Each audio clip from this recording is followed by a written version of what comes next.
Congress MIM దోస్తీ గురించి ఎప్పుడో చెప్పా అంటున్నారు బీజేపీ నేత అరవింద్.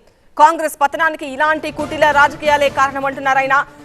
కాంగ్రెస్ కు నిజంగా ముస్లింలపై ప్రేమ ఉంటే ఎందుకు డమ్మీ అభ్యర్థులను నిలబెడుతున్నారని ప్రశ్నిస్తున్నారు అరవింద్. ఫిరోజ్ ఖాన్ కు టికెట్ ఎందుకు ఇవ్వలేదని ప్రశ్నిస్తున్నారు అరవింద్. కాంగ్రెస్ కు ముస్లింల పట్ల ప్రేమ లేదు అంటున్నారు అరవింద్. కాంగ్రెస్ పార్టీ ఇప్పటికి కూడా నిజంగా కూడా ముస్లింలకి ఏమైనా చేద్దామని ఉండదు. వాళ్ళకి ముస్లింలకి ఏమైనా చేద్దామని అనుకుంటే హైదరాబాద్ ఓల్డ్ సిటీలో ఫిరోజ్ ఖాన్కి టికెట్ ఇచ్చి అక్కడ కొట్లాడుతుండే.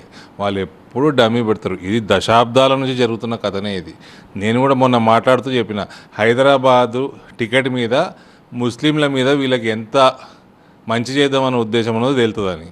ఇప్పుడు అర్థమవుతుందా ఎవరు పోలరైజేషన్ చేస్తారు, ఎవరు మతతత్వ రాజకీయాలు చేస్తారు? ఎందుకే మీకు ఫిరోజ్ ఖాన్ లాంటి కార్యకర్త ఉన్నప్పుడు, అంత బలమైన కార్యకర్త ఉన్నప్పుడు ఎందుకు ఇయ్యారు మీరు టికెట్? చెప్తూనే ఉన్నాడు కదా, ఆయనే చెప్తున్నాడు కదా, నేను కూడా చెప్తున్నా కదా. ఒక కాంగ్రెస్ దిగ్గజం కొడుకుగా నేనే చెప్తున్నా, వాళ్ళ కాంగ్రెస్ పార్టీ టోటల్గా ఇవాళ పతనానికి చేరింది దేశంలో అంటే ఇటువంటి పనికిమాల రాజకీయాలు చేసేది జరిగింది.